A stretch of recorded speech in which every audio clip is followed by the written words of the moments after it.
தொடர்ச்சியாக நாம் எபிரேய நிருபத்திலிருந்து தேவனுடைய வார்த்தையை நாம் கற்றுக்கொண்டு வருகிறோம். இந்த நாளிலும் கூட எபிரேயர் 10ஆம் அதிகாரம் 19 முதல் 23 வரைக்கும் நாம் சிந்திக்க இருக்கிறோம். இந்த செய்தியினுடைய தலைப்பு தேவனிடத்தில் சேர கடவோம்.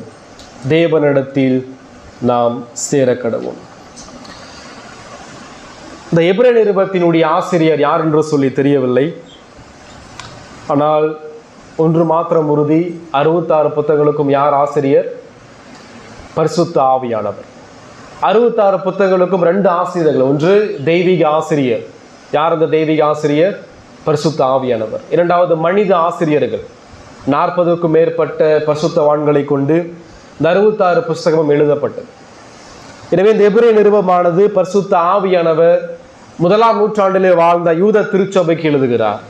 எதற்காக எழுதுகிறார் என்றால், சுவிசேஷத்தை கேட்டு கிறிஸ்துவை அறிந்து விசுவாசிகளாக மாறின யூதர்கள் 1ஆம் நூற்றாண்டிலே அந்த யூதர்கள் சபையிலே இணைந்து கடவுளை ஆராதித்தார்கள். அந்த நேரத்தில் மீதி இருந்த யூதர்கள் என்ன செஞ்சாங்கன்னு சொன்னா, இவர்களை நெருக்கினார்கள், உபத்திரப்படுத்தினார்கள். மீண்டும் ஏன் நீங்க இயேசுவை ஏற்றுக்கொள்றீங்க? இயேசு மேசியா கிடையாது. மீண்டும் நீங்க நம்முடைய சமயத்திற்கு வந்துருங்க, நம்முடைய யூத சமயத்திற்கு வந்துருங்க. மோசேயினுடைய நியாயப்பிரமாணங்களுக்கு கீழ்ப்படிந்து மீண்டும் நாம தேவாலயத்துக்கு சென்று பலி செலுத்தலாம், மீண்டும் நாம மிருகத்தை பலி செலுத்தலாம் அப்படின்னு சொல்லி ரட்சிக்கப்பட்ட யூத விசுவாசிகளை மீண்டும் யூத சமயத்திற்கு இழுப்பதற்கான முயற்சியில் யூதர்கள் காணப்பட்டார்கள். பல விதமான நெருக்கடிகளை கொடுத்தார்கள். ஒரு பக்கம் யூதர்கள், இன்னொரு பக்கம் ரோம அரசாங்கம். ரோம அரசாங்கம் திருச்சபையை மிகவும் துன்புறுத்தியது. 1ஆம் நூற்றாண்டு முதல் சபை வரலாற்றில் பார்க்கும் பொழுது ரோம அரசாங்கங்கள் அநேக கிறிஸ்தவர்களை உயிரோடு கூட எரித்து கொன்றது. அநேக விசுவாசிகளை உயிரோடு மிக கொடூரமாக கொன்றது. ஏன்னு சொன்னா, ரோம அரசாங்கத்தினுடைய கட்டளை என்னன்னு சொன்னா, கிறிஸ்துவ வணங்கக்கூடாது, கிறிஸ்துவ ஆராதிக்க கூடாது. யார் ஆராதிக்கணும்னா ரோம அரசனை மட்டும்தான் வணங்கணும். ரோம அரசன் தான் இந்த முழு நாட்டிற்கும் ராஜா. எனவே ரோம அரசனை விட்டுட்டு நீங்க யாராவது இயேசுவை வணங்கினீங்கன்னு சொன்னா உங்களுடைய உயிர் எடுக்கப்படும் என்பதுதான் ரோம அரசாங்கத்தினுடைய கட்டளை. 1ஆம் நூற்றாண்டிலே வாழ்கிற யூத சபை விசுவாசிகளுக்கு 2 பக்கமும் உபத்திரம் நெருக்கம் வருகிறது. ஒன்று சொந்த யூத மக்கள், இன்னொரு பக்கம் ரோம அரசாங்கம். இந்த பாடுகள் உபத்திரவ மத்தியில் என்ன நடக்கிறது என்றால், ஒரு சில விசுவாசிகள் பயந்து மீண்டும் தன்னுடைய யூத சமயத்திற்கு திரும்புகிறார்கள். இயேசு கிறிஸ்துவை மறந்து, சுவிசேஷத்தை மறந்து, கிறிஸ்துவுடைய மரணத்தை மறந்து மீண்டும் ஆசரிப்பு கூடாரத்துக்கு நேராக சென்று பலி செலுத்துவதற்கு முயற்சிக்கிறார்கள். இப்ப பழைய ஏற்பாட்டினுடைய அனைத்து பலியும் என்ன சொல்கிறது? பழைய ஏற்பாட்டினுடைய அனைத்து பலிகளும் என்ன சொல்கிறது என்றால், கிறிஸ்து என்கிற ஒரு மேன்மையான பலி வரப்போகிறார், அவர் மட்டுமே ரட்சிப்பை கொடுக்க முடியும் என்பதை சொல்கிறது. ஆனால் கிறிஸ்து வந்தார், மரித்தார், அடக்கம் பண்ணப்பட்ட, உயிர்த்தெழுந்த பிறகு அந்த பலிகள் நமக்கு தேவையில்லை. கிறிஸ்துவுடைய சிலுவைக்கு பிறகு எந்த மிருகத்தின் பலிகளும் ஆடுகளுடைய பலிகளும் நமக்கு தேவையில்லை. கிறிஸ்துவுடைய சிலுவை மரணத்திற்கு பிறகு பிரதான ஆசாரியனுடைய பணி நமக்கு தேவையில்லை. எந்த சடங்கு சட்டங்களும் தேவை கிடையாது. ஏனென்றால் கிறிஸ்துவே தேவாட்டுக்குட்டியாக, கிறிஸ்துவே நமக்கு நித்திய பிரதான ஆசாரியராக காணப்படுகிறார். இங்க என்ன பிரச்சனைன்னு சொன்னா, எபிரேய யூத கிறிஸ்தவர்கள் இயேசு கிறிஸ்துவை விட்டு பின்வாங்கி போனார்கள், கிறிஸ்துவை மறந்து போனார்கள், கிறிஸ்துவை மறுதலித்தார்கள். இயேசு அவர் சிந்தின இரத்தத்தினுடைய வல்லமையை மறந்து போனார்கள். இயேசு சிந்திய இரத்தத்தின் வல்லமையை மறந்து போய் மீண்டும் ஆட்டினுடைய இரத்தம் தான் ரட்சிக்கும்னு சொல்லி அதற்கு திரும்பினார்கள். எந்த அளவுக்கு விசுவாச துரோகிகளாக அவர்கள் காணப்பட்டார்கள். எனவேதான் இந்த நிருபம் பரிசுத்த ஆவியானவர் பின்மாற்றத்தில் வாழ்ந்து கொண்டிருக்கிற எபிரேய யூத விசுவாசிகளை எச்சரிக்கிறார். மீண்டும் நீங்கள் கிறிஸ்துவை கவனித்து பாருங்கள் என்று சொல்கிறார். மீண்டும் நீங்கள் கிறிஸ்துவை நோக்கி பாருங்கள் என்று சொல்கிறார். அதே போல உபத்திரவப்பட்டு இன்னும் சபையிலே உறுதியோடு வாழ்ந்து கொண்டிருக்கிற மக்களை இந்த நிருபம் ஆறுதல் படுத்துகிறது. உங்களை ஆளுகை செய்வது ரோம அரசன் கிடையாது, உங்களை ஆளுகை செய்வது கிறிஸ்து ஆளுகை செய்து கொண்டிருக்கிறார். இந்த உலகத்திற்கு ராஜா ரோம அரசன் கிடையாது, இந்த உலகத்திற்கான ராஜா திருச்சபைக்கு தலைவராக இருக்கிற இயேசு கிறிஸ்து. அந்த இயேசு கிறிஸ்து நீங்கள் பயப்படுகிற அஞ்சுகிற எல்லா நபர்களை காட்டிலும் அவர் பெரியவராக இருக்கிறார். எனவே அவரை விட்டுட்டு நீங்க போயிட்டீங்கன்னு சொன்னா உங்களுக்கு எந்த ஆறுதலும் சமாதானமும் இல்லை. உங்களுக்கான ஆறுதலும் சமாதானமும் உபத்திரவத்தின் மத்தியிலே உறுதியும் மகிழ்ச்சியும் எங்கு இருக்கிறது என்றால் தேவனுடைய வலது பார்சத்தில் அமர்ந்திருக்கிற கிறிஸ்துவிடம் மட்டுமே இருக்கிறது. அதற்கு பிறகு எபிரேயர் 4ஆம் அதிகாரம் 14 முதல் எபிரேயர் 10ஆம் அதிகாரம் 23 வரைக்கும் ஒரு குறிப்பிட்ட சத்தியத்தை பேசிக்கொண்டே வருகிறார். எபிரேயர் 4ஆம் அதிகாரம் முதல் 10ஆம் அதிகாரம் வரைக்கும் இயேசு கிறிஸ்துவுடைய பிரதான ஆசாரியத்துவத்தை குறித்து மட்டுமே இங்க பேசிக்கொண்டே வருகிறார். கிறிஸ்துவுடைய ரத்தத்தை குறித்து பேசிக்கொண்டே வருகிறார். கிறிஸ்துவுடைய மரணத்தின் மூலமாய் நாம் பெற்றுக்கொண்ட ரட்சிப்பை குறித்து பேசிக்கொண்டே வருகிறார். ஏன் இந்த அளவுக்கு மிக ஆழமாய் கிறிஸ்துவுடைய மரணம் மிக முக்கியமானது? காரணம் என்னவென்றால் கிறிஸ்து சிலுவையில் சிந்தின ரத்தமே இல்லாமல் ஒரு பாவிக்கு மன்னிப்பு கிடையாது. ரத்தம் சிந்தல் இல்லாமல் பாவ மன்னிப்பு இல்லை. ஒரு பாவியினுடைய பிரச்சனை என்ன? ஒரு பாவியினுடைய பிரச்சனை அவர்கள் தேவனை விட்டு வழிவிலகி இருக்கிறார்கள். அவர்கள் தேவனுக்கு சத்துருக்களாக துரோகிகளாக இருக்கிறார்கள். அவர்கள் தேவனுடைய கோபாக்கினுக்கு கீழாக இருக்கிறார்கள். அவர்கள் நித்திய நரகத்திற்கு நேராக சென்று கொண்டிருக்கிறார்கள். எனவே ஒரு பாவியினுடைய பிரச்சனைக்கான தீர்வு இந்த உலகத்தில் வேறெங்கும் இல்லை. 2000 ஆண்டுகளுக்கு முன்பாக கல்வாரி சிலுவையில் அடிக்கப்பட்ட அந்த கிறிஸ்துவில் மட்டுமே இந்த உலகத்தில் வாழ்கிற ஒவ்வொரு பாவிக்கான தீர்வும் அடங்கியிருக்கிறது. அது ராஜாவாக இருந்தாலும், பிரதமராக இருந்தாலும், இந்த நாட்டினுடைய அதிபராக இருந்தாலும், முதலமைச்சராக இருந்தாலும், ஆட்சியராக இருந்தாலும், எந்த அரசு அதிகாரிகளாக இருந்தாலும், எவ்வளவு பெரிய உலகத்தினுடைய முதல் ஐஸ்வர்யவானாக இருந்தாலும், ஞானம் உள்ளவனாக இருந்தாலும், கல்விமானாக இருந்தாலும், சிலுவையில் அடிக்கப்பட்ட கிறிஸ்து இல்லாமல் எந்த மனிதனாலும் ரட்சிப்பை பெற்றுக்கொள்ள முடியாது. கிறிஸ்துடைய ரத்தம் இல்லாமல் எந்த பாவியினாலும் பரலோகத்திற்குள்ளாக செல்ல முடியாது. எனவே 9ஆம் அதிகாரம் சொல்கிறது கிறிஸ்துவின் ரத்தம் எந்த அளவுக்கு மேன்மையானது என்று சொல்லப்படுகிறது. கிறிஸ்துவின் ரத்தத்தினுடைய வல்லமையை குறித்து 9ஆம் அதிகாரம் முழுவதுமாக நமக்கு சொல்லப்படுகிறது. பிறகு 10ஆம் அதிகாரத்துக்கு வரும் பொழுது நாம் சென்ற வாரத்திலே பார்த்தோம் 1 முதல் 18 வரைக்கும் இயேசு கிறிஸ்து அவர் தன்னை மேன்மையான பலியாக, பழைய ஏற்பாட்டிலே சொல்லப்பட்ட பலியாக தேவனுக்கு தன்னை ஒப்பு கொடுத்து நம்மை மீட்டு கொண்டார் என்பதை குறித்து நாம் பார்த்தோம். இயேசு கிறிஸ்து அவர் ஒருவரே பிரதான ஆசாரியராக தேவனுடைய வலது பஸ்ஸிலே அமர்ந்திருக்கிறார் என்று சொல்லி பார்த்தோம். 13ஆம் வசனம் படிக்கும் பொழுது இனி தம்முடைய சத்துருக்களை தமது பாதபடியாக்கி போடும் வரைக்கும் காத்து கொண்டிருக்கிறார். இப்ப கிறிஸ்து இப்பொழுது என்ன செய்து கொண்டிருக்கிறார்? கிறிஸ்து இப்பொழுது தேவனுடைய சிங்காசனத்திலே அமர்ந்திருந்து எதற்காக காத்து கொண்டிருக்கிறார்?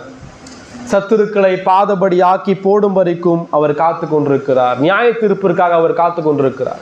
2ஆம் வருகைக்காக காத்து கொண்டிருக்கிறார். தன் சபையை கட்டுவதற்கு தேவன் துன்மார்க்கர்களை வைத்திருக்கிறார். தேவன் துன்மார்க்கர்களை ஏன் வைத்திருக்கிறார் என்றால் அவர்கள் கொடுக்கிற உபத்துவத்தின் மூலமாய் தன் சபையை அவர் கட்டுவதற்காக வைத்திருக்கிறார். அதற்கு பிறகு நாம் பார்த்தோம் பரிசுத்த ஆவியானவர் பழைய ஏற்பாட்டில் ரட்சிப்பை குறித்தும் இயேசு கிறிஸ்துவை குறித்தும் அவர் பேசியிருக்கிறார் சொல்லி பார்த்தோம். இப்போ 19ஆம் வசனத்துக்கு நாம் வரும் பொழுது ஆகையால் அப்படின்னா என்ன அர்த்தம்? ஆகையால் அப்படின்னா 1ஆம் அதிகாரம் முதல் 10ஆம் அதிகாரம் 18ஆம் வசனம் வரைக்கும் என்ன சொல்லப்பட்டிருக்கிறது? ஆகையால் என்றால் இதுவரைக்கும் நான் சொன்ன இந்த சத்தியங்களை நீங்கள் மனதில் வைத்துக் கொள்ளுங்கள். இதுவரைக்கும் என்ன சத்தியத்தை சொல்லியிருக்கிறோம்? கிறிஸ்து எல்லாரை பார்க்கிலும் பெரியவர். கிறிஸ்து ஒருவரே நித்திய பிரதான ஆசாரியராக இருக்கிறார். அப்படி ரத்தம் இல்லாமல் பாவ மன்னிப்பு இல்லை. ஆகையால் சகோதரரே என்று சொல்லப்படுகிறது. இங்க சகோதரரே என்ற வார்த்தை 1ஆம் நூற்றாண்டு யூத திருச்சபையிலே வாழ்கிற கிறிஸ்தவர்களை குறித்து இங்கு பேசப்படுகிறது. ஆகையால் சகோதரரே, நாம் பரிசுத்த ஸ்தலத்தில் பிரவேசிப்பதற்கு இயேசுவானவர் தமது மாம்சமாகிய திரையின் வழியாய் புதிதும் ஜீவனுமான மார்க்கத்தை நமக்கு உண்டு பண்ணினபடியால். 22ஆம் வசனம், உண்மையுள்ள இருதயத்தோடும் விசுவாசத்தின் பூரண நிச்சயத்தோடும் நாம் சேர கடவோம். இந்த சேர கடவோம் என்றால் என்ன அர்த்தம்? யாரிடம் சேர கடவோம்? தேவனிடம் சேர கடவோம். இப்ப சேர கடவோம் என்றால் அங்க என்ன பிரச்சனை? நம்ம எவ்வாறாக இருக்கிறோம்? இன்னும் தேவனோட நெருங்கிய உறவில் இல்லாதவர்களாக, தேவனை சேராதவர்களாக நாம் தேவனுக்கு வெகு தொலைவில் இருக்கிறோம் என்று அர்த்தம். நீங்க சொல்லப்படுகிறது ஆகையால் என்றால் இதுவரைக்கும் சொல்லப்பட்ட சத்தியங்களை யோசித்து பாருங்கள். இதுவரைக்கும் சொல்லப்பட்ட கிறிஸ்துவுடைய மகத்துவங்களை சிந்தித்து பாருங்கள். இந்த இடத்துல முதலாவது இந்த வேதத்தினுடைய ஆசிரியர் சபைக்கு சத்தியத்தை கற்றுக் கொடுக்கிறார், இறையியலை கற்றுக் கொடுக்கிறார். அதற்கு பிறகுதான் அந்த சத்தியத்தின் அடிப்படையிலே ஒரு விசுவாசி எவ்வாறு வாழ வேண்டும் என்பதை கற்றுக் கொடுக்கிறார். எடுத்த உடனே வேதம் நீ இப்படி வாழ வேணும், இப்படி வாழணும்னு சொல்ல கிடையாது. எடுத்த உடனே மாரல் ட்ரூத்தை வேதம் ஒருபோதும் சொல்ல கிடையாது. நீ ஒழுக்கமா எப்படி வாழும் என்பதை குறித்து வேதம் மிக பிரதானமா சொல்ல கிடையாது. முதல்ல சொல்ற விஷயம் சத்தியத்தை கற்றுக் கொடுக்கிறது, கடவுள் யார் என்பதை கற்றுக் கொடுக்கிறது, நாம் யார் என்பதை கற்றுக் கொடுக்கிறது, நமது பாவத்தை குறித்து பேசுகிறது, கிறிஸ்துவை குறித்து பேசுகிறது. அதற்கு பிறகுதான் இதன் அடிப்படையில் உங்கள் குடும்ப வாழ்க்கையும் தனிப்பட்ட வாழ்க்கையும் திருச்சபை வாழ்க்கையும் நீங்கள் எவ்வாறு வாழ வேண்டும் என்பதை கற்றுக் கொடுக்கிறது. ஒரு விசுவாசி தன்னுடைய வாழ்க்கையில் கிறிஸ்துவோடு நெருங்கி வாழ வேண்டும் என்றார், தன்னுடைய வாழ்க்கையிலே பரிசுத்தமாய் வாழ வேண்டும் என்றார், தேவனுடைய பிள்ளைகளாக வேதத்தின் அடிப்படையிலே வாழ வேண்டும் என்றால் முதலாவது நீங்கள் சத்தியத்தை கற்றுக்கொண்டிருக்க வேண்டும், இறையியலை கற்றுக்கொண்டிருக்க வேண்டும், தேவனை குறித்து அறிந்திருக்க வேண்டும். கடவுளை குறித்த வேதபூர்வமான சிந்தனை இல்லாமல் உங்களால் பரிசுத்தமான வாழ்க்கை வாழ முடியாது. நமது பாவத்தை தேவன் எந்த அளவுக்கு பார்க்கிறார் என்பதை அறியாமல் நம் பாவத்தை மேற்கொள்ள முடியாது. கிறிஸ்துவுடைய மகிமையை நம்ம கற்றுக்கொள்ளாமல் கிறிஸ்துவை நேசிக்க முடியாது. எனவே நமது வாழ்க்கை தேவ பிரியமுள்ள வாழ்க்கையாக பரிசுத்தமான வாழ்க்கையாக வாழ வேண்டும் என்றால் முதலாவது நீங்களும் நானும் சத்தியத்தை அறிந்திருக்க வேண்டும். அந்த சத்தியத்தை எங்கு அறிய முடியும்? அந்த சத்தியத்தை தனிநபராக அறிய முடியாது.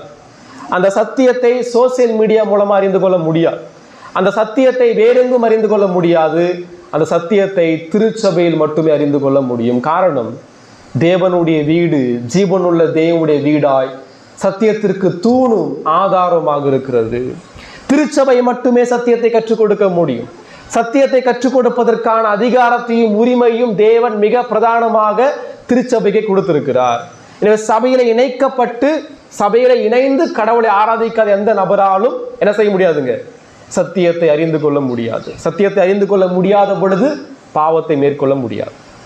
எனவே சொல்லப்படுகிறது முதலாவது விசுவாசிகளாகி நீங்கள் சத்தியத்தை அறிந்திருக்க வேண்டும். சரியா? அதற்கு பிறகு சொல்றார், இயேசுவானவர் நாம் பரிசுத்த ஸ்தலத்தில் பிரவேசிப்பதற்கு, இங்க பரிசுத்த ஸ்தலம் என்பது பரலோக ராஜ்யத்தை குறிக்கிறது. பழைய ஏற்பாட்டில் பார்க்கும் பொழுது ஆசரிப்பு கூடாரம் அங்கு இருக்கும். அந்த ஆசரிப்பு கூடாரத்தில் முதலில் வெளிப்பிரகாரம் இருக்கும். அந்த வெளிப்பிரகாரத்தில் பலிபிடம் இருக்கும், வெண்கல தொட்டி இருக்கும். அதற்கு பிறகு பரிசுத்த ஸ்தலம், அந்த ஸ்தலத்தில் மன்னா வைக்கப்பட்ட மேஜையும் 7 பொன் குத்து விளக்கும் இருக்கும். அதற்கு பிறகு மகா பரிசுத்த ஸ்தலம், அந்த ஸ்தலத்தில் உடன்படிக்கை பெட்டி இருக்கும். அந்த உடன்படிக்கை பெட்டியின் மீது கிருபாசனம் இருக்கும். அந்த கிருபாசனத்தின் மீது கேருபீன்கள் இருக்கும். அதற்கு மேலாக தேவனுடைய மகிமை இருக்கும். வருஷந்தோறும் பிரதான ஆசாரியர் என்ன செய்வாங்கன்னு சொன்னா, தனக்காகவும் தன் ஜனங்களுக்காகவும் பலி செலுத்தி இரத்தத்தை உள்ளே கொண்டு போவார்கள். அந்த மகா ஸ்தலத்திற்குள்ளாக உள்ளே கொண்டு போய் அந்த கிருபாசனத்தின் மீது இரத்தத்தை தெளித்து தன்னுடைய பாவங்களுக்காக, தன் ஜனங்களுடைய பாவங்களுக்காக பரிந்து பேசுவார்கள். யாருதான் உள்ள போகணும்? எல்லாருமே உள்ள போக முடியாது. ஆசாரியன் கூட போக முடியாது. பிரதான ஆசாரியன் மட்டுமே அந்த மகா ஸ்தலத்திற்குள்ளாக வருஷம் ஒரு முறை செல்ல வேண்டும். ஆனால் இயேசு கிறிஸ்து பிரதான ஆசாரியன் மட்டுமே செல்லக்கூடிய அந்த ஸ்தலத்திற்குள்ளாக பாவிகளாகிய உங்களையும் என்னையும் அழைத்து கொண்டு போயிருக்கிறார். ராஜா கூட உள்ள போக முடியாது. சரியா? எந்த தீர்க்கதரிசி கூட உள்ள போக முடியாது. நியமிக்கப்பட்ட பிரதான ஆசாரியன் மட்டும் தான் உள்ள போக முடியும். ஆனால் கல்வாரி சிலுவையில் கிறிஸ்து யாரை அழைத்து சென்றார்? நாம் பிரதான ஆசாரியர்களா? நாம் தீர்க்கதரிசிகளா? நாம் ராஜாக்களா? இல்லை. நாம் பாவத்தில் மரித்து போயிருந்தோம். நாம் பாவிகளும் பிரதான பாவிகளாய் காணப்பட்டோம். ஆனால் நம்மை கிறிஸ்து தனது இரத்தத்தின் மூலமாய் அந்த மகா ஸ்தலத்திற்குள்ளாக அழைத்து சென்று தம்மோடு கூட உட்காரும்படி செய்திருக்கிறார். தனது பிதாவோடு கூட அவர் ஒப்புரவாக்கி இருக்கிறார். சொல்றார், நாம் பரிசுத்த ஸ்தலத்தில் பிரவேசிப்பதற்கு அப்படின்னு சொன்னா, முதலாம் நூற்றாண்டு யூத சபையிலே வாழ்ந்த விசுவாசிகள் துணிகரமான பாவத்தினாலே தேவனை விட்டு வழிவிலகி போனார்கள். ஒரு விசுவாசியால பாவம் செய்ய முடியுமா முடியாது என்ற கேள்விக்கு ஒரு விசுவாசி நிச்சயமாக பாவம் செய்ய முடியும். ரட்சிக்கப்பட்ட விசுவாசிக்குள்ளாக எஞ்சியுள்ள பாவம் இருக்கிறது. நாம் இன்னும் இந்த உலகத்திலே வாழ்ந்து கொண்டிருக்கிறோம். நாம் நாள்தோறும் பாவத்தோடு கூட போராடி கொண்டிருக்கிறோம். நமக்குள்ளாக ஆவியானவர் இருக்கும் பொழுது அந்த ஆவியானவரை நாம் துக்கப்படுத்திக் கொண்டே இருக்கிறோம். ஆனால் அதே சமயத்தில் ஒரு விசுவாசி துணிகரமாய் தொடர்ச்சியாக பாவம் செய்து கொண்டே இருக்கிறார் என்றால் அங்கு அவருடைய ரட்சிப்பை குறித்த கேள்விக்குறி உண்டாகிறது. ரட்சிக்கப்பட்ட விசுவாசி ஒருபோதும் தன் ரட்சிப்பை இழந்து போக முடியாது. அது எந்த உபத்திரவம் வந்தாலும் ஒருபோதும் ரட்சிப்பை இழந்து போக முடியாது. ஒருவேளை தன்னை ரட்சிக்கப்பட்ட விசுவாசி என்று அடையாளப்படுத்தி கொண்ட ஒரு நபர் தொடர்ச்சியாக பல ஆண்டுகளாக பாவம் செய்து கிறிஸ்துவை விட்டு விலகி வாழும் பொழுது அவர் ரட்சிப்பை இழந்து விட்டார் என்ற அர்த்தமா? இல்லை. அப்படி என்றால் அவர் இன்னும் ரட்சிக்கப்படாமலே இருக்கிறார் என்ற அர்த்தம். ரட்சிக்கப்பட்ட விசுவாசியால் ஒருபோதும் தன் ரட்சிப்பை இழந்து போக முடியாது. காரணம், ரட்சிப்பு தேவனுடையதாக இருக்கிறது. ரட்சிப்பு தேவனுடைய கரத்திற்குள்ளாக இருக்கிறது. எனவே தொடர்ச்சியாக தான் விசுவாசி என்று சொல்லிக்கொண்டு தன்னை அடையாளப்படுத்தி சபையிலே தன்னை அடையாளப்படுத்தி வாழ்ந்து கொண்டிருக்கிற ஒரு நபர் தனக்குள்ளாக பரிசுத்தமாக இல்லை என்றால், பாவத்தை மேற்கொள்ள முடியவில்லை என்றால், கிறிஸ்துவை மறந்து மீண்டும் உலக சடங்குகளுக்கு திரும்பினார் என்றால் அவர் ரட்சிக்கப்படவில்லை என்ற அர்த்தம். அவர் மீண்டும் மனம் திரும்பி கிறிஸ்துவை நோக்கி வர வேண்டும் என்ற கட்டளையை இந்த வசனங்கள் நமக்கு கொடுக்கிறது. இந்த இடத்துல ஒரு விசுவாசி மீண்டுமாக தேவனை சேருவதற்கான வழிகள் என்ன? ஒரு விசுவாசிகளாகிய நாம் பாவம் செய்த பிறகு மீண்டும் எவ்வாறு தேவனை சேர முடியும்? அதற்கான பதிலை தான் வேதம் கொடுக்கிறது. நாம் எவ்வாறு தேவனிடம் சேர முடியும்? முதலாவது, ஆகையால் சகோதரரை, நாம் பரிசுத்த ஸ்தலத்தில் பிரவேசிப்பதற்கு இயேசுவானவர் தமது மாம்சமாகிய திரையின் வழியாய் புதிதும் ஜீவனுமான மார்க்கத்தை நமக்கு உண்டு பண்ணினபடியால் அந்த மார்க்கத்தின் வழியாய் பிரவேசிப்பதற்கு அவருடைய இரத்தத்தினாலே நமக்கு தைரியம் உண்டாயிருக்கிறபடியினாலும். முதலாவது, நாம் மீண்டும் எவ்வாறு தேவனை சேர முடியும்? நமக்கான வழி என்ன? நமக்கான ஆறுதல் என்ன? நமக்கான தைரியம் என்ன? சொல்றார், கடவுளை விட்டு பின்வாங்கி இருக்கிற விசுவாசிகளாகி நீங்கள் மீண்டும் தேவனை சேர வேண்டும் என்றால் உங்களுக்கான வழி, உங்களுக்கான நிவாரணம், உங்களுக்கான வழிமுறை ஆண்டவராகிய இயேசு கிறிஸ்து மட்டுமே. இது சொல்லப்படுது, மார்க்கம் என்றால் வழி என்று அர்த்தம். புதிதும் ஜீவனுமான மார்க்கம். மார்க்கம் என்றால் என்ன அர்த்தம்? வழி என்று அர்த்தம். இயேசு கிறிஸ்துவே நமக்கு வழியாக இருக்கிறார். தேவனிடம் சேருவதற்கான முதல் தைரியம், முதல் ஆறுதல், முதல் நம்பிக்கை ஒரு விசுவாசிக்கு எங்கு இருக்கிறது என்றால், கிறிஸ்து என்கிற வழி நமக்கு இருக்கிறார். கிறிஸ்து என்கிற புதிதும் ஜீவனுமான வழி நமக்கு ஒருவர் இருக்கிறார். சொல்லப்படுது, புதிதும் ஜீவனுமான வழி. புதிது என்றால் என்ன அர்த்தம்? புதிது என்றால் பழைய ஏற்பாட்டிலே சொல்லப்பட்ட சடங்குகளை போல அல்ல. இவர் புதிய வழியாக இருக்கிறார். இந்த புதிய வழி உலக தோற்றத்திற்கு முன்பாகவே முன் குறிக்கப்பட்ட வழி. இந்த புதிய வழி பழைய ஏற்பாடு முழுவதுமாக முன் சொல்லப்பட்ட வழி. இந்த புதிய வழி 2000 ஆண்டுகளுக்கு முன்பாக வானத்திலிருந்து வந்த வழி. பிதாவாகிய தேவனை வெளிப்படுத்துவதற்கு வந்த வழி. பிதாவோடு நம்மை சேர்ப்பதற்கு வந்த வழி. அந்த வழியார்? யோவான் 14:6 சொல்கிறது, நானே வழியும் சத்தியமும் ஜீவனுமாயிருக்கிறேன். வழிகள் என்று சொல்லப்படாது. இந்த இடத்துல மார்க்கங்கள் வழியா என்று சொல்லப்படலை, பன்மையில் சொல்லப்படவில்லை. மார்க்கம், வழி என்று சொல்லப்படுகிறது. அப்படி என்றால் தேவனிடம் சேர்வதற்கான ஒரே ஒரு வழி ஆண்டவராகிய இயேசு கிறிஸ்து மட்டுமே. அநேக வழிகள் அல்ல, அநேக மார்க்கங்கள் அல்ல, ஒரே ஒரு வழி மட்டும்தான். ஒரு மனிதன் தேவனை நெருங்க வேண்டும் என்றால் கிறிஸ்து என்கிற ஒரே ஒரு வழி இல்லாமல் நெருங்க முடியாது. கிறிஸ்து என்கிற ஒரே ஒரு பாதை இல்லாமல், வழி இல்லாமல் ரட்சிப்பையும் மீட்பையும் பெற்றுக்கொள்ள முடியாது. புதிதும் ஜீவனுமான மார்க்கம். ஜீவனுமான மார்க்கம் என்றால் அந்த வழி ஜீவனுள்ள வழியாக இருக்கிறது. நானே உயிர்த்தெழுதலும் ஜீவனமாக இருக்கிறேன் என்று இயேசு கிறிஸ்து சொல்கிறார். அந்த ஜீவனமான வழி மரித்து போன ஆத்துமாக்களை உயிர்ப்பித்து ஜீவனை கொடுத்து மறுபிறப்பை உண்டாக்குகிற வழியாக இருக்கிறது. சொல்லப்படுது, இயேசுவானவர் தமது மாம்சமாகிய திரையின் வழியாய், எதன் வழியாய்? திரை என்று சொல்லப்படுகிறது. இந்த திரை என்றால் என்ன அர்த்தம்? இந்த நிருபம் யாருக்கு எழுதப்படுகிறது? யூதர்களுக்கு எழுதப்படுகிறது. இப்ப யூதர்களுக்கு எது பரிச்சயம் என்றால் ஆசரிப்பு கூடாரம் பரிச்சயமானது. ஆசரிப்பு கூடாரத்தினுடைய அனைத்து விதமான பகுதிகளையும் ஒவ்வொரு யூதனும் அறிந்திருப்பான். இப்ப இங்க திரை என்ற வார்த்தையை இங்க ஆசிரியர் பேசும் பொழுது இந்த திரை எதை குறிக்கிறது? திரை என்பது அந்த ஆசரிப்பு கூடாரத்துல 3 பிரகாரம் என்று சொல்வது போல இந்த திரை எங்க இருக்குன்னு சொன்னா பரிசுத்த ஸ்தலத்தையும் மகா ஸ்தலத்தையும் பிரிக்கும் நடுவாக திரை இருக்கும். புரியுதா? பரிசுத்த ஸ்தலத்திற்கும் மகா பரிசுத்த ஸ்தலத்திற்கும் நடுவாக இந்த மிகப்பெரிய திரை அமைக்கப்பட்டிருக்கும். ஒவ்வொரு முறை ஆசாரியம் உள்ளே போகும்போது என்ன செய்யணும்? அந்த திரையை கடந்து தான் எங்க போக முடியும்? மகா ஸ்தலத்திற்குள்ளாக போக முடியும். தேவன் இருக்கிற, தேவனுடைய மகிமை இருக்கிற, தேவனுடைய கிருபாசனம் இருக்கிற அந்த ஸ்தலத்திற்குள்ளாக, தேவனுடைய பிரசனத்திற்குள்ளாக ஒரு ஆசாரியன் போக வேண்டும் என்றால் அதற்கு தடையாயிருக்கிற திரையை கடந்துதான் அங்கு செல்ல வேண்டும். இந்த திரை சுமார் 60 அடி நீளம் உள்ளது. இந்த திரை மிகவும் கடினமான ஒரு துணியினால் நெய்யப்பட்ட ஒரு திரை. அநேக விலை மதிப்புள்ள துணியினால், பொருட்களினால் நெய்யப்பட்ட ஒரு துணிதான் இந்த திரையாக இருக்கிறது. இந்த திரையை கடந்துதான் எங்க போக முடியும்?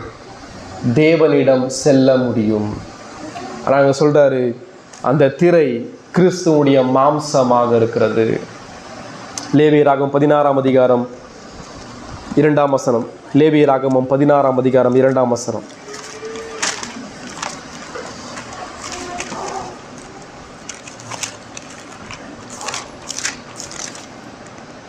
கிருபாசனத்தின் மேல் ஒரு மேகத்தில் நான் காணப்படுவேன்.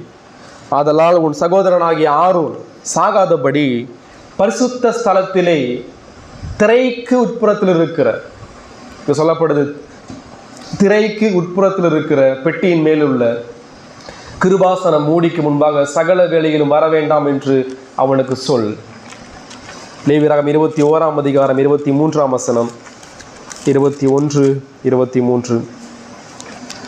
ஆனாலும் அவன் அங்கவீனம் உள்ளவனாகியால் அவனின் பரிசுத்த ஸ்தலங்களை பரிசுத்த குலைச்சல் ஆக்காதபடிக்கு திரைக்குள்ளே போகாமலும் பலிபிட தண்டையிலே சேராமலும் இருப்பானாக.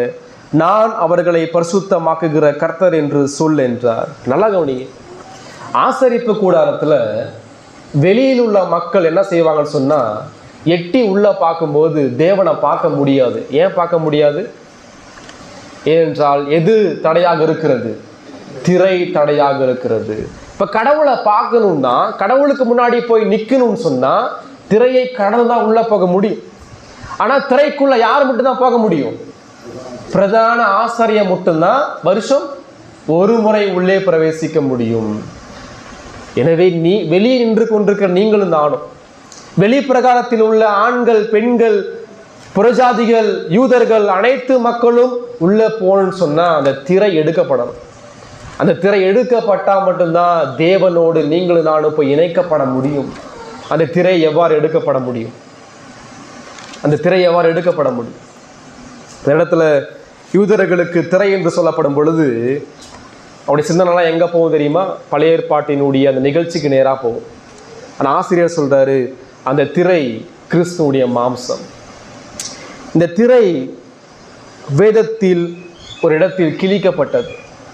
மத்தேயு 27ஆம் அதிகாரம் 51ஆம் வசனம். மத்தேயு 27ஆம் அதிகாரம் 51ஆம் வசனம்.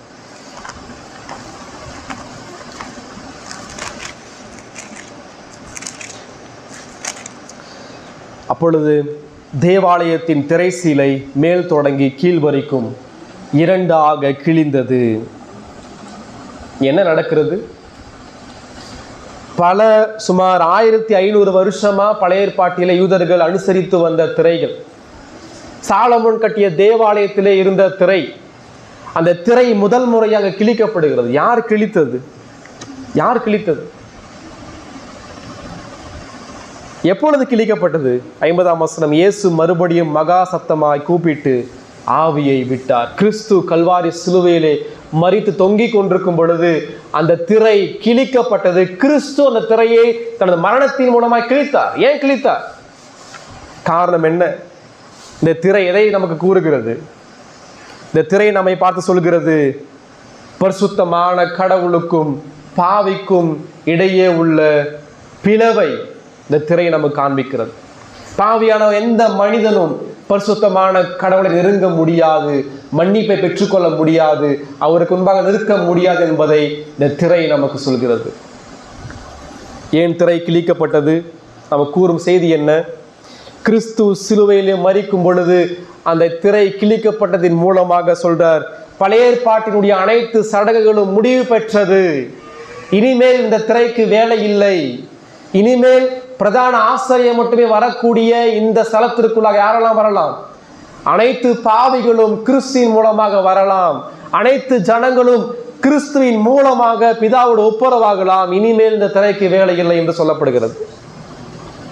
அடுத்து சொல்லப்படுது, எல்லா மனிதனும் இதற்குள்ளாக பிரவேசிக்க முடியும். யூத மட்டும் கிடையாது, பிரதான ஆசாரியர் மட்டும் கிடையாது, எல்லா புறஜாதிகளும், தேவனால் தெரிந்து கொள்ளப்பட்ட அனைத்து மனிதர்களும் விசுவாசத்தை கொண்டு கிறிஸ்துவுடைய மீட்பின் மூலமாய், இரத்தத்தின் மூலமாய் மனம் திரும்புதலோடு உள்ளே பிரவேசிக்க முடியும். யோசித்து பாருங்க, பழைய ஏற்பாட்டில் பிரதான ஆசாரியர் மட்டுமே உள்ளே பிரவேசிக்கக்கூடிய அந்த மகா பரிசுத்த ஸ்தலத்தில் ராஜா கூட போக முடியாது, எந்த ஒரு யூத அதிகாரியும் கூட உள்ள போக முடியாது. அந்த இடத்தில் உங்களையும் என்னையும் கொண்டு போய் வைத்திருக்கிறார். ரட்சிப்பு எந்த அளவுக்கு பெரிய ரட்சிப்பு!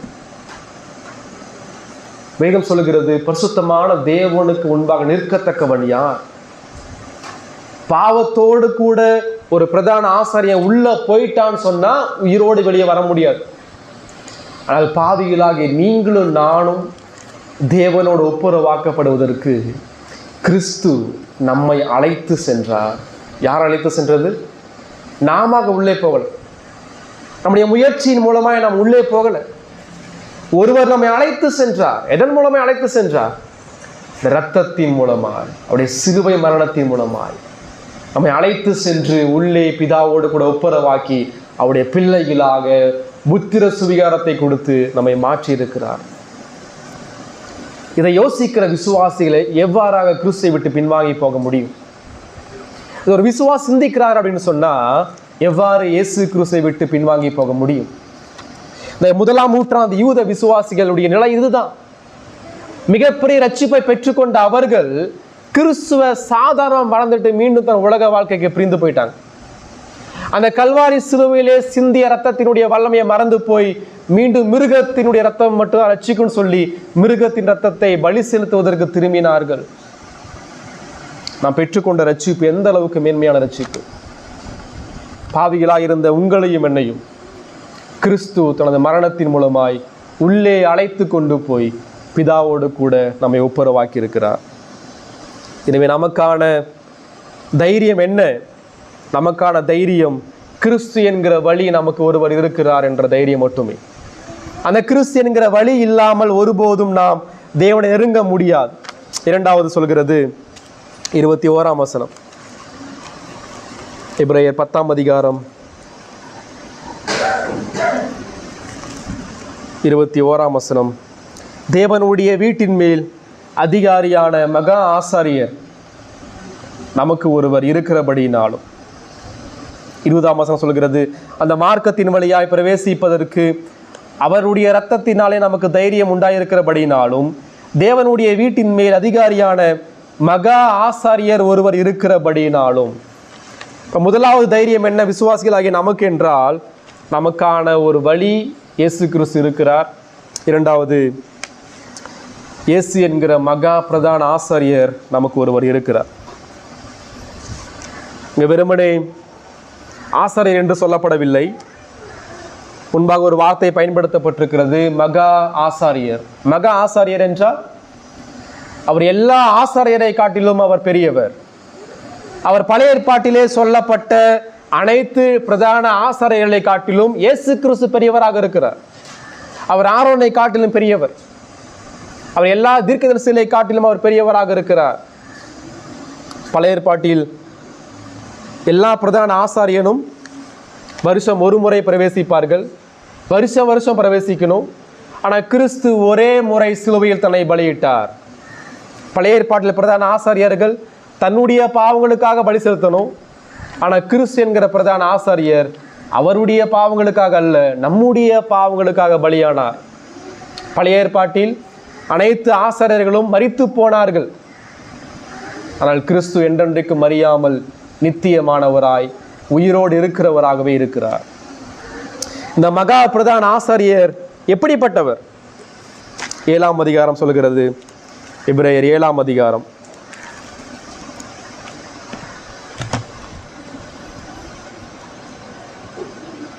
எபிரேயர் 7ஆம் அதிகாரம் 24 முதல், இவரோ என்றென்றைக்கும் நிலைத்திருக்கிறபடியினாலே மாறி போகாத ஆசாரியத்துவம் உள்ளவராயிருக்கிறார்.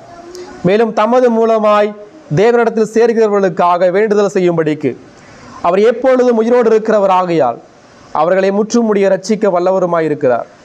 பரிசுத்தரும் குற்றமற்றவரும் மாசில்லாதவரும் பாவிகளுக்கு விலகினவரும் வானங்களிலும் உயர்ந்தவருமாயிருக்கிற இவ்விதமான பிரதான ஆசாரியரே நமக்கு ஏற்றவராயிருக்கிறார். ஒரு பிரதான ஆசாரியனுடைய பணி என்ன? ஒரு பிரதான ஆசாரியனுடைய பணி பிதாவையும் நம்மையும் ஒப்புரவாக்குகிற பணி. பிதாவுக்கும் நமக்கும் இடையே நின்று பரிசுத்தமான தேவனையும் பாவிகளாகிய நம்மையும் இணைக்கிற பணி, நமக்காக பரிந்து பேசுகிற பணி. இப்போ ஏன் மத்தியஸ்தர் தேவை? கிறிஸ்து மத்தியஸ்தராகவே இருக்கிறார். அவர் ராஜாவாக, தீர்க்கதரிசியாக, பிரதான ஆசாரியராக இருக்கிறார். ஏன் நமக்கும் தேவனுக்கும் மத்தியஸ்தர் தேவை என்றால், நாம தேவனை நெருங்க முடியாது. நம்முடைய முயற்சியினால் தேவனிடம் சேர முடியாது. நாம் தேவனை நெருங்கினோம் என்றால், அல்லது தேவன் நம்மை நெருங்கினார் என்றால் ஆபத்து நமக்கு மட்டும்தான். எனவே நான் தேவனோடு இணைய வேண்டும் என்றால் நமக்கும் கடவுளுக்கும் இடையே மத்தியஸ்தர் தேவை என்று சொல்லப்படுகிறது. மகா பிரதான ஆசாரியர் அவர் எப்படிப்பட்டவர் என்றால், தேவனுடைய வீட்டின் மேல் அதிகாரி என்று சொல்லப்படுகிறது. மகா ஆசாரியர் ஒருவர் இருக்கிறார். அவர் அதிகாரி. எதற்கு அதிகாரி? தேவனுடைய வீட்டின் மேல் அதிகாரி என்று சொல்லப்படுகிறது. அதிகாரி என்றால் தலைவர், அதிபதி, ராஜா என்று அர்த்தம். எதற்கு தலைவர், எதற்கு ராஜா, எதற்கு அதிபதி? தேவனுடைய வீட்டின் மேல் அதிகாரி. தேவனுடைய வீடு என்பது 1 தீமோத்தேயு 3:15 சொல்கிறது, அந்த வீடு ஜீவனுள்ள தேவனுடைய வீடாய் சத்தியத்திற்கு தூணும் ஆதாரமாக இருக்கிறது. சபை தேவனுடைய வீடாக இருக்கிறது. திருச்சபை தேவனுடைய வீடாக இருக்கிறது. திருச்சபைக்கு யார் அதிகாரி? திருச்சபைக்கு யார் தலைவர்? திருச்சபைக்கு தலைவர் ஆண்டவராக இயேசு கிறிஸ்து மட்டுமே. திருச்சபைக்கு கிறிஸ்து மட்டுமே அதிகாரியாக இருக்கிறார். திருச்சபைக்கு பிரதான ஆசாரியராக, மகா பிரதான ஆசாரியராக இருக்கிற கிறிஸ்து மட்டுமே சபையை ஆளுகை செய்கிறார். திருச்சபை கிறிஸ்துவுடைய சரீரம், திருச்சபை கிறிஸ்துவுடைய மணவாட்டி, திருச்சபை கிறிஸ்துவுடைய வீடு, திருச்சபை கிறிஸ்துவுடைய மந்தை, திருச்சபை கிறிஸ்துவுடைய கட்டடம் என்று சொல்லப்படுகிறது. எனவே இந்த வீட்டிற்கு கிறிஸ்து தலைவராக இருக்கிறார் என்றால், வீட்டில் உள்ள நீங்கள் நானும் யாரு கீழ்ப்படிய வேண்டும்? கிறிஸ்துவுக்கு கீழ்ப்படிய வேண்டும். அவருடைய வார்த்தைக்கு மட்டுமே கீழ்ப்படிய வேண்டும். வீட்டின் தலைவருக்கு நாம் கீழ்ப்படிய வேண்டும். நாம் கிறிஸ்துவுடைய மணவாட்டி, மனைவி என்றால் நமது கணவனாகிய கிறிஸ்துவுக்கு நாம் முழுமையாக கீழ்ப்படிய வேண்டும். நாம் கிறிஸ்துவுடைய மந்தை என்றால் நமது மேய்ப்பனாகிய இயேசு கிறிஸ்துவை நாம் பின்பற்ற வேண்டும். ஒரு விசுவாசிக்கும் இயேசுவுக்கும் இடையே உள்ள ஐக்கியம் எவ்விதமாக இருக்கிறது? நாம் கிறிஸ்துவை எந்த அளவுக்கு நேசிக்கிறோம், இயேசு கிறிஸ்துவை எந்த அளவுக்கு நாம் பின்பற்றுகிறோம், அவருடைய வார்த்தைகளுக்கு நாம் எந்த அளவு கீழ்ப்படுகிறோம். எனவே நாம் தேவனிடம் சேர்வதற்கான இரண்டாவது தைரியம் என்னவென்றால், நமக்கான மகா ஆசாரியர் தேவனிடம் இருக்கிறார். நமக்காக பரிந்து பேசுகிற, நமக்காக வேண்டுதல் செய்கிற, நம்முடைய பாவங்களை மன்னித்து கொண்டே இருக்கிற இயேசு கிறிஸ்து, நம்முடைய பலவீனங்களையும் சோதனைகளையும் அறிந்திருக்கிற, நம் மீது பரிதபிக்கக்கூடிய மகா பிரதான ஆசாரியர் அவர் தேவனிடம் இருக்கிறபடியினால் தைரியத்தோடு நாம் தேவனிடம் சேர கடவோம். மூன்றாவது 23ஆம் வசனம். அல்லாமலும் நம்முடைய நம்பிக்கை அறிக்கை இடுகிறதில் அசைவில்லாமல் உறுதியாக இருக்க கடவும். வாக்குத்தத்தம் பண்ணினவர் உண்மையுள்ளவராய் இருக்கிறாரே. முதலாவது, விசுவாசிகளாகிய நாம் பாவம் செய்யும் பொழுது மீண்டும் தேவனோடு சேர்வதற்கான தைரியம் எங்கிருந்து உண்டாகிறது? ஒன்று, கிறிஸ்து நமக்காக வழியாக இருக்கிறார். இரண்டாவது, கிறிஸ்து நமக்கான மகா ஆசாரியராக இருக்கிறார். மூன்றாவது, கிறிஸ்து வாக்குத்தத்தம் பண்ணின உண்மையுள்ளவராக இருக்கிறார். கிறிஸ்து தனது சபைக்கு, தனது பிள்ளைகளுக்கு வாக்குத்தத்தம் பண்ணின உண்மை உள்ளவராக இருக்கிறார். உண்மை என்றால் என்ன அர்த்தம்? உண்மை என்பது கிறிஸ்து சத்தியம் உள்ளவர். உண்மை என்பது அவர் சொல்லியதை அவர் நிச்சயமாக நிறைவேற்றுகிறார் என்ற அர்த்தம். கிறிஸ்து உண்மையுள்ளவர் என்றால் அவர் ஒருபோதும் பொய்யுரையாத தேவன் என்ற அர்த்தம். 3ஆம் அதிகாரம், எபிரேயர் 3ஆம் அதிகாரம் 2ஆம் வசனம்.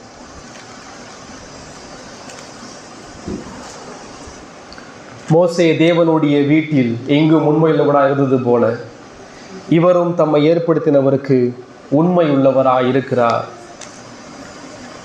1 தெசலோனிக்கேயர் 5ஆம் அதிகாரம் 24ஆம் வசனம். 1 தெசலோனிக்கேயர் 5ஆம் அதிகாரம் 24ஆம் வசனம். உங்களை அழைக்கிறவர் உண்மையுள்ளவர், அவர் அப்படியே செய்வார். இங்க மகா பிரதான ஆசாரியராக இருக்கிற இயேசு கிறிஸ்து நமக்கு புதிதும் ஜீவனமான மார்க்கத்தை உண்டு பண்ணின வழியாக இயேசு கிறிஸ்து அவர் நமக்கு உண்மையும் வாக்குத்தத்தம் பண்ணுகிற பொய்யுரையாத கடவுளாக இருக்கிறார். இப்போ யூத விசுவாசிகள் உபத்திரவத்தை பார்த்து பயந்து போய் பின்வாங்கி போயிட்டாங்க. ரோம அரசனை பார்த்து பயந்து பின்வாங்கி போயிட்டாங்க. ஆனால் அவங்க யாரை நோக்கி பார்க்கல? கிறிஸ்துவை நோக்கி பார்க்கல. ரோம அரசனை விட கிறிஸ்து பெரியவர் என்பதை அவங்க விசுவாசிக்கல. அவங்க என்ன விசுவாசிக்கலன்னா, வாக்குத்தத்தம் பண்ணியவர் உண்மையுள்ளவர், அவர் ஒருபோதும் சபையை கைவிட மாட்டார் என்பதை யூதர்கள் விசுவாசிக்கவில்லை. எனவே தான் பின்மாற்றத்துக்கான காரணம். ஒரு நபருடைய பின்மாற்றத்துக்கான காரணம் என்னவென்றால், உபத்திரவத்தின் மத்தியிலே, பாடுகள் மத்தியிலே கிறிஸ்துவை உறுதியாக பற்றி கொள்கிற நேரத்திலே கிறிஸ்து உண்மையுள்ளவர் என்ற சத்தியத்தை முழு மனதோடு விசுவாசிக்க வேண்டும். ஒரு விசுவாசிக்கும் அவிசுவாசிக்கும், ரட்சிக்கப்பட்ட மனிதனுக்கும் ரட்சிக்கப்படாத மனிதனுக்கும் இடையே உள்ள வித்தியாசம் என்ன? இருவருக்குமே பாடுகள் வரும். ஆனால் ரட்சிக்கப்பட்ட விசுவாசியை பாடுகள் கிறிஸ்துவை நோக்கி துரத்தும், ரட்சிக்கப்படாத அவிசுவாசிகளை கிறிஸ்துவை விட்டு துரத்தும். நமது பாடுகள், உபத்திரவங்கள் நம்மை கிறிஸ்துவை நோக்கி துரத்துகிறதா அல்லது கிறிஸ்துவை விட்டு துரத்துகிறதா? ஒருவேளை நம்ம கிறிஸ்துவை விட்டு நம்ம ஓடுவோன்னு சொன்னால் நம்ம ரட்சிப்பை நம்ம பரிசோதித்துக் கொள்ள வேண்டும். இந்த உலகத்தினுடைய பாடுகள், உபத்திரவங்கள் என்னை கிறிஸ்துவை விட்டு பிரிக்கிறது என்றால் நான் இன்னும் மனம் திரும்பாமல் இருக்கிறேன் என்று அர்த்தம். வேதம் சொல்கிறது, கிறிஸ்துவில் உள்ள தேவனுடைய அன்பை விட்டு ஒருபோதும் பிரிக்க மாட்டாது என்று நிச்சயித்திருக்கிறேன். ரோமர் 8 அவர் சொல்றார், பவுல் சொல்றார், மரணமானாலும் ஜீவனானாலும், நிர்வாணமோ பசியோ நாசமோசமோ பட்டயமோ, இது எல்லாவற்றிலும் நாம் நம்மில் அன்புக்குரிய நபர்களாலே முற்றிலும் ஜெயம் கொள்ளுகிற நபர்களாகவே இருக்கிறோம். கிறிஸ்துவில் உள்ள தேவனுடைய அன்பை விட்டு நம்மை ஒருபோதும் பிரிக்க மாட்டாது. சொல்லப்படுது, வாக்குத்தத்தம் பண்ணினவர் உண்மையுள்ளவர். எதை நமக்கு வாக்குத்தத்தம் பண்ணியிருக்கிறார்? சுகத்தையா அல்லது பண ஆஸ்தியையா அல்லது எந்த பிரச்சனையும் இல்லாத வாழ்க்கையா? இல்லை. தேவன் நமக்கு எதை வாக்குத்தத்தம் பண்ணியிருக்கிறார்? நித்திய ரட்சிப்பை வாக்குத்தத்தம் பண்ணியிருக்கிறார். இயேசு கிறிஸ்து சொல்றாரு, என் கையிலிருந்து ஒருவனாலும் பறித்து கொள்ள முடியாது. வேதம் சொல்றது, உலகத்தில் உங்களுக்கு உபத்திரம் உண்டு. கிறிஸ்துவை பின்பற்றுவதன் மூலமாய் நமக்கு உபத்திரம் உண்டு. ஆனால் எல்லா உபத்திரவத்தின் மத்தியிலும் கிறிஸ்து நம்மோடு கூட இருக்கிறார். மரண இருளின் பள்ளத்தாக்கில் நடந்தாலும் பொல்லாப்புக்கு பயப்படு, ஏனெனில் தேவரீர் நம்மோடு கூட இருக்கிறார். கடவுள் நம்மோடு கூட இருக்கும் பொழுது மரண இருள் வராது, வியாதி வராது, பிரச்சனை வராதுன்னு சொல்லி அர்த்தம் கிடையாது. எல்லாமே வரும். ஆனால் நம்மோடு கூட இருப்பது யார்? தேவன் நம்மோடு கூட இருக்கிறார். அதன் மூலமாக கற்றுக் கொடுக்கிற பாடம் என்ன? நம்ம உபத்திரவத்தின் ஊடாக, சில நேரத்தில் வியாதியின் ஊடாக, வறுமையின் ஊடாக தேவன் நம்மை வழிநடத்துவதனுடைய நோக்கம், நாம் முதலாவது நம்மோடு கூட இருக்கிறவர் யார் என்பதை அறிந்து கொள்ள வேண்டும். உபத்திரவத்தின் மூலமாய் நாம் இன்னும் அதிகமாய் மனம் திரும்ப வேண்டும். சங்கீதக்காரர் சொல்றார், நான் உபத்திரப்பட்டது நல்லது, அதனாலே என்னுடைய பிரமாணங்களை கற்றுக்கொள்கிறேன். உபத்திரவம் இல்லாமல் பிரமாணங்களையும் சத்தியத்தையும் நம்மளால் கற்றுக்கொள்ள முடியாது. உபத்திரவம் இல்லாமல் தேவனை அறிந்து கொள்ள முடியாது. உபத்திரவம் இல்லாமல், பாடுகள் இல்லாமல் கிறிஸ்துடைய அன்பை ருசிக்க முடியாது. இயேசு கிறிஸ்து பவுல் கிட்ட சொல்றார், உன் பலவீனத்திலே எனது பலன் பூரணமாய் விளங்கும். இப்ப கிறிஸ்துடைய பலன் நம்மில் இருக்க வேண்டும் என்றால் என்ன அவசியம்? பலவீனம் அவசியம். நம்முடைய பலவீனத்தின் ஊடாகவே நாம் கிறிஸ்துடைய பலனை ருசி பார்ப்பதற்கு நமது வாழ்க்கையில், அவருடைய பிள்ளைகளுடைய வாழ்க்கையிலே தேவன் உபத்திரவங்களையும் பாடுகளையும் கொஞ்ச காலத்திற்கு அவர் அனுமதிக்கிறார். கொஞ்ச காலம் என்பது கிறிஸ்து வருகிற வரைக்கும், நாம் மரிக்கிற வரைக்கும். நித்தியத்திலே உபத்திரவம் கிடையாது, நித்தியத்திலே கண்ணீர் இல்லை, நித்தியத்திலே பிரச்சனை இல்லை, நித்தியத்திலே பாவ சோதனை இல்லை. பரலோக ராஜ்யத்திலே தேவனோடு நாம் என்றென்று வாழக்கூடிய அந்த வாழ்க்கை, அது மேன்மையான சந்தோஷமான வாழ்க்கை. வேதம் சொல்கிறது 70 வருஷம் பலத்தின் மிகுதியால் 80 வருஷம். எந்த மனிதனுக்கும் இந்த உலகத்தில் உறுதி இல்லை. எந்த மனிதனும் நிச்சயமாக நான் இத்தனை ஆண்டு காலம் வாழ்வேன் என்று உறுதியாக சொல்ல முடியாது. எந்த ஆஸ்தியும் அந்தஸ்தும் வேலையும் பணமும் ஒருபோதும் நம்மை மரணத்திலிருந்து ஒருபோதும் காப்பாற்றாது. ஒரே மிக உண்மையான சத்தியம், நாம் ஒரு நாள் மரிக்கப் போகிறோம். நம்முடைய ஆத்துமா எங்கு செல்ல போகிறது? ரட்சிக்கப்பட்டிருப்போம் என்றால் நமது ஆத்துமா கிறிஸ்துவோடு வாழப்போகிறது. அதை விசுவாசிக்கிறீர்களா? வாக்குத்தத்தம் பண்ணினவர் உண்மையுள்ளவர். எதை பண்ணினார்? நித்திய ரட்சிப்பை, பரிசுத்தமாகுதலை, உபத்திரவத்தின் மத்தியிலே நம்மை ஆறுதல் படுத்துவதாக அவர் வாக்குத்தத்தம் பண்ணியிருக்கிறார். அவர் மீண்டும் 2ஆம் முறையிலே வருவேன் என்பதை வாக்குத்தத்தம் பண்ணியிருக்கிறார். அது மட்டுமல்ல, மிக பிரதானமான வாக்குத்தத்தம், என் சபையை நான் கட்டுவேன். சீசர்களை பார்த்து இயேசு கிறிஸ்து சொல்றார், அக்கறைக்கு போவோம் மாறுங்கள், அக்கறைக்கு போவோம் மாறுங்கள் என்று சீசர்களை அழைக்கும் பொழுது, படகுல போய் கொண்டிருக்கும் பொழுது நடுக்கடலில் பல புயல்கள், மிக பயங்கரமான மழை, காற்று, படகு உடையத்தக்கதாக அலைகள் நிரம்பிற்று. அனைத்து சீசர்களும் பயந்து நடுங்கினார்கள். ஆண்டவரே, நாங்கள் சாக போகிறோம், கவலை இல்லையான்னு சொல்லி நடுங்கினார்கள். இயேசு கிறிஸ்து எழுந்து நின்று கடலை பார்த்து, இறையாதே, அமைதலாய் இரு என்று அதட்டி அவளை பார்த்து சொல்றார், அவிசுவாசிகளே ஏன் பயப்பட்டீர்கள்? சீசர்களுடைய பயத்திற்கான காரணம் என்ன? சீசர்கள் ஏன் பயந்து போனார்கள்?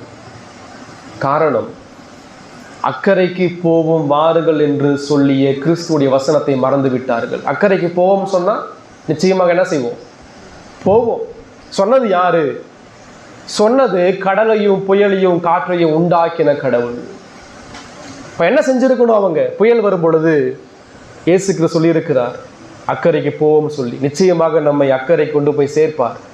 எனவே நாம் தாழ்மையோடு இருப்போம் என்று அவங்க அமைதியாக இல்லை, கிறிஸ்துவோடைய வார்த்தையின் மீது சந்தேகப்பட்டார்கள். அதே போல நம்முடைய வாழ்க்கையில் கிறிஸ்துவ நம்ம ரட்சித்திருக்கிறார் என்றால் அக்கறை என்பது எது? நித்திய ஜீவன், பரலோக ராஜ்யம். நிச்சயமாக நம்மை கொண்டு போய் சேர்ப்பார். அநேக பாடுகள் வரும், உபத்திரவங்கள் வரும், வியாதிகள் வரும். ஆனாலும் படகில் நம்மோடு கூட பயணிக்கிற நபர் யார் என்பதை அறிந்திருக்கிறீர்களா? படகில் நம்மோடு பயணிக்கிற நபர் சர்வத்தையும் படைத்த தேவகுமாரன்.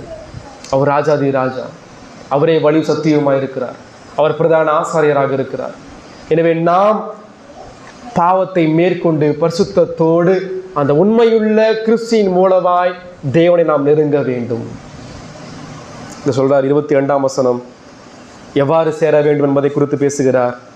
துர்மன சாட்சி நீங்க தெளிக்கப்பட்ட இருதயம் உள்ளவர்களாயும். துர்மன சாட்சி நீங்க தெளிக்கப்பட்ட இருதயம் என்றால் இரத்தத்தினாலே தெளிக்கப்பட்ட இருதயம். கிறிஸ்துவின் இரத்தத்தின் மூலமாய் தெளிக்கப்பட்ட இருதயத்தோடு, சுத்த இருதயத்தோடு, கழுவப்பட்ட சரீரத்தோடு, வேதம் என்கிற ஜலத்தின் மூலமாய் கழுவப்பட்ட சரீரம் உள்ளவர்களாய், உண்மையுள்ள இருதயத்தோடும், எந்த மாயமாலும் மற்ற எந்த பொய்யான இருதயம் இல்லாதவர்களாக உண்மையுள்ள இருதயத்தோடு விசுவாசத்தின் பூரண நிச்சயத்தோடு சேர கடவோம். அல்லாமலும் நம்முடைய நம்பிக்கையை அறிக்கையிடுகிறதில் அசைவில்லாமல் உறுதியாக இருக்க கடவோம். அசைவில்லாமல் என்றால் என்ன அர்த்தம்? அசைவில்லாமல் என்பது எந்த விதமான வழி தவறி போகாமல், ஏனோ தானோ என்று வாழாமல், தேவ பயம் இல்லாமல் இருப்பது. அசைவில்லாமல் என்பது ஒரு படகு, ஒரு கப்பல் சென்று கொண்டிருக்கிறது என்றால் அந்த கப்பல் ஆடுவதை குறித்து பேசப்படுகிறது. ஒரு விசுவாசுடைய வாழ்க்கை இப்படிதான். கிறிஸ்தவ வாழ்க்கையில எவ்விதமான இடர்களும் வரும் பொழுது அசைவில்லாமல் நேராக உறுதியாக கிறிஸ்துவை நாம் பற்றி கொண்டிருக்க வேண்டும். இந்த 1ஆம் நூற்றாண்டு யூதர்கள் அசைவோடு இருந்தார்கள், அசைந்து போனார்கள். காற்று அடிக்கும் பொழுது, புயல் வரும் பொழுது, உபத்திரம் வரும் பொழுது அசைந்து போனார்கள், கிறிஸ்துவை விட்டு வழி தவறி போனார்கள். ஆனால் நாம் உறுதியாக அசைவில்லாமல் கிறிஸ்துவை பற்றி கொண்டிருக்க வேண்டும். நம்முடைய உறுதியை அசைப்பதற்கு உலகம் முயற்சித்துக் கொண்டே இருக்கும். உடைய கிறிஸ்துவ வாழ்க்கையை அசைப்பதற்கு உலகம் செயல்பட்டு கொண்டே இருக்கும். பிசாசுடைய ஒரே ஒரு வேலை என்னன்னு சொன்னா, ஒரு விசுவாசியை கீழே தள்ளணும். அதுதான் பிசாசுடைய ஒரே ஒரு வேலை. இந்த உலகம், நமது மாமிசம், இந்த உலகத்தினுடைய மனிதர்கள் நமது கிறிஸ்துவ வாழ்க்கையை அசைப்பதற்கு, உடைப்பதற்கு, கீழே தள்ளுவதற்கு முயற்சித்து கொண்டே இருப்பார்கள். ஆனால் ஒரு மெய்யான விசுவாசி யாரை நோக்கி பார்க்க வேண்டும்? அவர்களோடு இருக்கக்கூடிய வழியாகிய பிரதான ஆசாரியராகிய வாக்குத்தத்தம் பண்ணின உண்மையுள்ள நபராகிய கிறிஸ்துவை நோக்கி அவர்கள் பார்க்க வேண்டும். விசுவாசிகளாகி நீங்கள் சிந்தித்து பார்க்க வேண்டிய காரியம் என்ன? ஒருவேளை உங்களுடைய வாழ்க்கையில தனிப்பட்ட பாவத்தோடு கூட நீங்கள் போராடுவீர்கள் என்றால், அல்லது நீங்கள் கிறிஸ்துவோடு இன்னும் சரியான உறவில் இல்லை என்றால், அல்லது ரட்சிக்கப்பட்டும் இன்னும் கிறிஸ்துவோடு நெருங்கிய ஐக்கியம் இல்லை என்றால், அவருடைய சபையோடு, அவருடைய வேதத்தோடு நெருங்கிய ஐக்கியம் இல்லை என்றால், உங்களுக்கான ஒரு நம்பிக்கை இருக்கிறது. அந்த நம்பிக்கை ஆண்டவராகிய இயேசு கிறிஸ்து மட்டுமே. அவரே வழியும் சத்தியமும் ஜீவனுமாய் இருக்கிறார். அவரே உங்களுக்கான பிரதான ஆசாரியராக இருக்கிறார். அவரே உங்களுக்கான வாக்குத்தத்தம் பண்ணின உண்மையுள்ள கடவுளாக இருக்கிறார். எனவே தைரியமாய் நாம் தேவனோடு சேர முடியும். அல்லது நாம் ரட்சிக்கப்படவில்லை என்றால், இன்னும் நாம் மனம் திரும்பவில்லை என்றால், நமக்குள்ளான ரட்சிப்பு நிச்சயம் இல்லை என்றால், மனம் திரும்பி அதே கிறிஸ்துவை விசுவாசிக்கும். உடைய பாவத்தை அறிக்கை செய்ய கடவும், கல்வாரி சிலுவை நோக்கி பார்க்க கடவும். அந்த ரத்தம் சகல பாவத்தையும் நீக்கி சுத்திகரிக்க உண்மையானது, வல்லமையானது. அந்த ரத்தம் நமக்காக பரிந்து பேசிக் கொண்டே இருக்கிறது. நாம் மனம் திரும்பி கிறிஸ்துவை விசுவாசிப்போம், ஜெபிப்போம்.